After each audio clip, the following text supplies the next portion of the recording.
Right, Dr. McLaughlin, if you could tell us about the current projects of the Doon School. Well, I suppose one of our central projects is our teacher training program.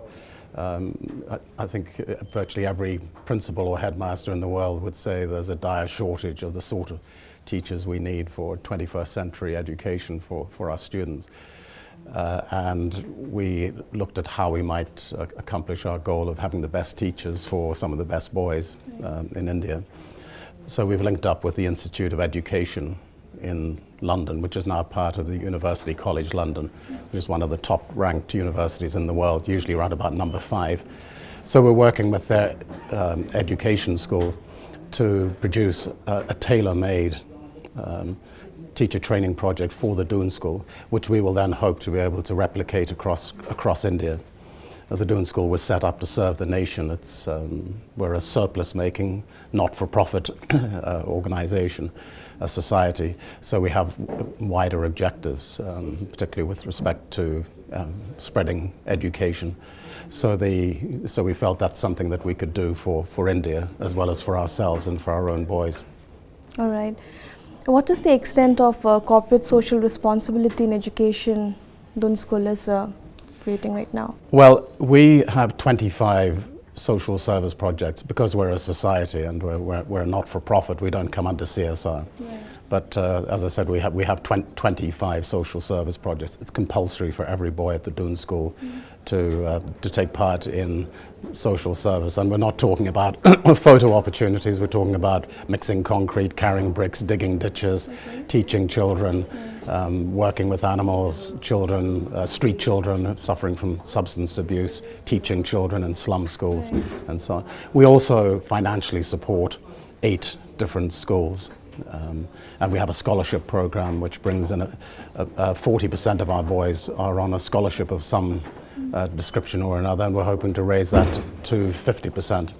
So we have boys who are on free ships, ranging through to paying perhaps 30% of the fees, 50 or 60% of the fees, depending on family income. All right. Well, that is just excellent, Dr. McLaughlin. You spoke about your children serving the marginalized communities and animals. For that matter, India has more than 30 million stray animals, so right. I'm sure some solution would be there. So what is the extent of this learning? Is there a particular course, a particular kind of criteria, curriculum? We have formal courses in ethical leadership starting from class 7. We don't go below class 7. So from the day the boys come into the school, in fact in their first week, we start them on an ethical leadership program. The Doon School is very ideological. Our mission is to create, I suppose, just and ethical citizens as a foundation to make sure they're wise and principled leaders. So we don't leave anything to chance. In that respect. So we have formal courses, but most of that learning is experiential. The first headmaster of the school, he had a famous saying that he wanted Doon School boys to become part of an aristocracy, but an aristocracy of unselfishness and service, not one of wealth, privilege and position. So we live that out on a daily basis. And we're a very egalitarian school, so we're very Spartan. All of the boys have no money. Every boy has exactly the same amount of pocket money. Right. They're not allowed to have expensive gadgets. They all have the same simple bed, hooks to put their clothes on. So you maintain uniformity. That's right. So we have all sorts of idiosyncratic and eccentric rules such as that to make sure that our boys come out as servant leaders. We don't want them to be servile, but we want them certainly to be orientated towards serving their fellow citizens. So that's why in all of our programs we try to make sure that they have as much contact with their fellow citizens as possible. We don't want to be one of those public school or private school bubbles. Right. We're not a finishing school for the wealthy. We have a very broad social and economic diversity in the school, and boys from 26 out of 28 states at the moment. So we're an all-India school with a very, very strong service mission. All right. What is your perspective with the existing higher education scenario in India? I think it's very problematic because if you want to give children a genuine all-round education and not run a grades factory, it's very difficult to meet the cutoffs in India. Right. The supply of desired universities in India hasn't grown substantially since independence, really. So people are still trying to get into St. Stephen's, SRCC, Hindu, IITs, and AIMS, and so on and so forth. So I think it's highly problematic, and I think there needs to be, of course, a rapid expansion of quality higher education. Otherwise, we're going to get into more and more ludicrous situations. At a conference 4 years ago, when Kapil Sibal was the HRD minister, I did say I foresee a time when one Indian university will ask for a 101% cutoff. That was just the year before SRCC asked for 100% average from the science stream to get into their BCom. So I think that's putting an incredible pressure on schools to do almost nothing except coach memorization of textbooks. And I think that's a critical issue. And that has a knock-on effect to what you can actually do with those students when they get into higher education. Absolutely, it does have a knockout effect. So something is definitely wrong here with the Indian universities, none of them ranking the top 100 of Times higher education list. So where is the challenge? I mean, the challenge exists, what's the solution? I think the key difficulty is that the research function of universities has been hived off into specialized research institutes. The great universities of the world require their lecturers, their professors, to be researchers in their own right. And it's the same at the Doon School. We require all of our teachers to be learners. They have to be doing their own research, action research in the school, continuous professional development. So unless you're doing research yourself, it's very hard to get students to do the sort of research they will need in a 21st century environment. So I think that has to be addressed. You can't just be a lecturer and lecturing from the same notes you perhaps lectured from 20 years previously in some subjects. You have to be a dynamic researcher in your own right. As per British Council, by the year 2025, 75% of the employment requirement would be skill-based. So what is the extent of skill education in Doon School? We have design and technology, for instance, which is very much a skill-based function. Boys work compulsorily with their hands, not just in social service, but also in making and doing. We have a very strong art department. So in terms of the skills we're developing in students, it's not just the skills in mathematics, physics, Hindi, English, whatever it might be. We're giving them a very broad base of soft skills, communication skills, leadership skills, collaborative skills, so that they can work in teams. And of course we have hundreds of opportunities, literally hundreds of opportunities outside the classroom for boys to develop, for instance, through managing our audiovisual squad and being part of that, actually managing something concrete in the real world.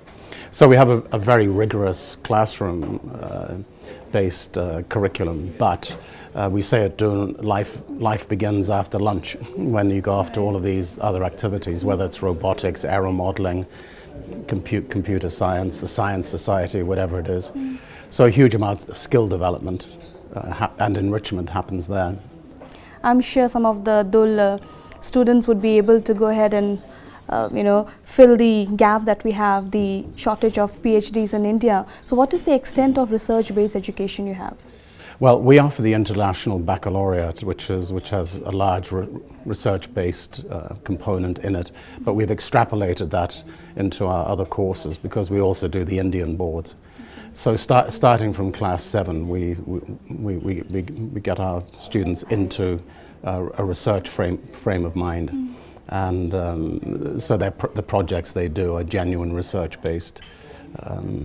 They're not cut and paste projects; they're genuine research-based projects. So we develop those sorts of skills, and also for many of the other activities they have to do, whether it's an artistic project, a robotics project, and so on. They have to do a lot of research for that. But again, that's not something we leave to chance. We actually build it into our schemes of work and our lesson plans to make sure that their research skills are being developed all the time. Okay. I mean, you cannot be the sort of creative, innovative and entrepreneurial sort of person we all know we need for India in the 21st century without exposing people to that sort of pedagogical environment.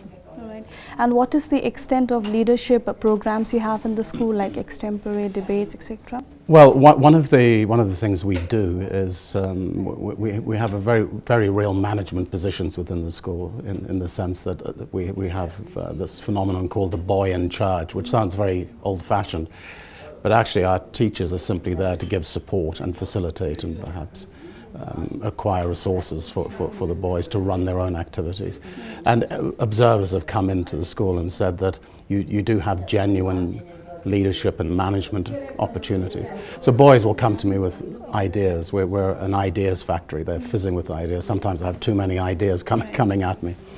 But the boys know to come with a business plan. If it needs resources, we'll find an old boy who'll fund it. And some of these projects are 6-10 lakhs. But if they come with a business plan, our default position is to say, yes, let's see where this will go, let's run with it, let's do it. That's right. So, so we'll always back an idea, because if it's not going to work, let a boy find that out himself, learn from his failures and whatever he's picked up from that exploration, and then apply it elsewhere. So we just encourage this intellectual and creative ferment in the school through a number of conduits. So it's a very exciting place to be the headmaster of. And boys know that if I'm not talking to someone as I am now, they can just knock on my door, which is transparent, come on in and sit down and say, sir, I've got this great idea, I need some help. And so from the top down, we support creativity, entrepreneurship, excuse me, and innovation. Great. The Doon model and being an absolutely successful model in India, any plans of going ahead with the university or any plans of having the girls in? At this stage, no. We have a development plan which runs out to 2020, which we initiated in 2010. Right. And in about 18 months' time, we'll be creating our development plan 2020 to 2030 with the associated financial plans and so on. No doubt we'll discuss what should we be doing in the next decade. But certainly for the life of this development plan, we have no plans to replicate the Doon School, clone it, change its nature. I have offers virtually every week saying, what about a Doon here, a Doon Singapore, Doon Dubai, Doon South, Doon North, East, Doon for girls and so on. But at the moment we're keeping it as a unique institution, a bit on the sort of Harvard, Oxford, Cambridge model that, you know, there's one of us. It's small, and we feel that at this stage our main focus is on raising the quality of what we do, because we do need schools in India which are genuinely world class. IITs have a world reputation, AIMS has a world reputation, and various other institutions have. But at the secondary school level and the primary school level, we don't yet have schools where people are beating a path to our door from around the world to say, let's see how it's done. If you want to see how it's done, go to the Doon School or go to School X, School Y in India. And that's beginning to happen with us. People are coming from near and far in India and abroad to see how we do certain things within the Doon School. Right. Any plans of having the girls people in? We like to say to people, particularly between the ages of 12 and 18, that, you know, we're specialists in boys' education. Boys are becoming the biggest special educational needs group in the world. Girls are overtaking them left, right and center. And you're getting a 60-40 rule emerging around the world, which is that most desired or top universities, about 60% of the students are now women and 40% boys, and the dropout rate from higher education and even secondary education around the world amongst males is phenomenal. And this year's CBSE and council examination results have shown that once again girls have outperformed boys at national level. That's replicated across the world. So we're specialists in boys. And as I say to people, if you want a brain operation, do you go to a generalist or do you go to a neurosurgeon? Everyone says we go to the specialist.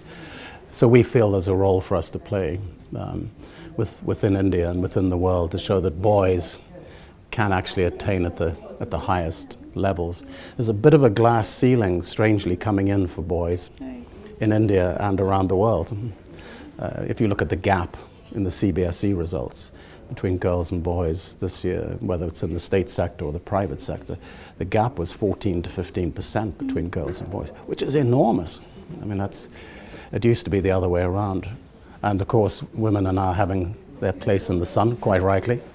But boys are moving into the shadows academically and in the employment field.